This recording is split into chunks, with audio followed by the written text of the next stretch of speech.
তারিখ অর্থাৎ পরশু দিন বেলা 11টার দিকে আমার ফোনে একটি কল আসে। আমি বিধানসভার উদ্দেশ্যে যাচ্ছিলাম, সেই সময় একটা কল আসে।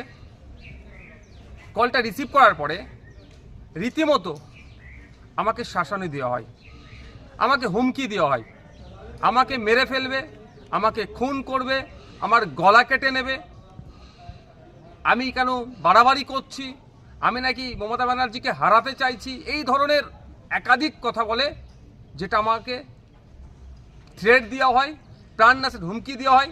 আমি যাতে এই যে লড়াইটা করছি সমাজের জন্য, তা থেকে যাতে পিছিয়ে আসি, এই ধরনের ভয় দেখানো আমাকে হচ্ছে।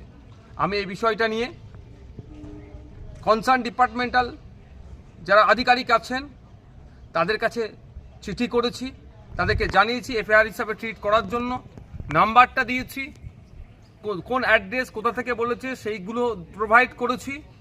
আমি আশা করছি রাজ্য সরকারের রাজ্য প্রশাসন এটা সত্য উদ্ঘাটন করবে। তবে একটা কথা, আমি ন্যায়ের পথে আছি, অন্যায়ের বিরুদ্ধে লড়াই করছি। তিলোত্তমা থেকে শুরু করে সাবির মল্লিকের যেভাবে হরিয়ানাতে পিটিয়ে খুন করা হলো তার বিরুদ্ধে কথা বলেছি, আবু সিদ্দিক হালদার, শিকারি মোড়া, বিভিন্ন ইস্যুতে যেভাবে মাঠে ময়দানে লড়াই করছে এবং বিধানসভার মধ্যে কথা বলছি, অনেকের কি গাপ্ত দেওয়া হচ্ছে, আমাকে থ্রেট দেওয়া হচ্ছে, আমাকে কি চুপ করে যেতে বলা হচ্ছে? আমি সরাসরি এই মুহূর্তে বলবো না, কারণ আমাকে ওই বক্তব্যের মধ্যে বলেছে, যে ফোন করেছিল যে আমি নাকি মমতা ব্যানার্জির সাথে পাঙ্গা নিচ্ছি, যদি না পাঙ্গা নিয়ে বন্ধ করি তাহলে আমাকে গলা কেটে খুন করা হবে। আমি বলছি না এটা তৃণমূল কংগ্রেস করেছে, তদন্ত সাপেক্ষ। আমি এখনই বলে দিচ্ছি না যে তৃণমূল কংগ্রেস করেছে, তদন্ত সাপেক্ষ।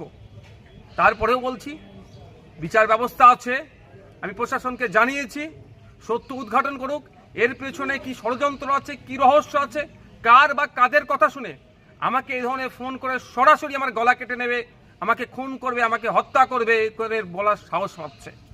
পরিশেষে একটা কথাই বলবো, আমাকে এই ফোন টোন করিয়ে কেউ যদি মনে করে নওশাদ সিদ্দিকীকে জেল খাটালাম, মিথ্যা মামলা একাধিক দিলাম, তারপর নওশাদ সিদ্দিকী দমছে না, যদি কেউ মনে করে আমাকে এই ধরনের কল করিয়ে থ্রেট দিয়ে আমাকে ভয় দেখিয়ে দমিয়ে দেবে, সে কিন্তু দিবা স্বপ্ন দেখছে।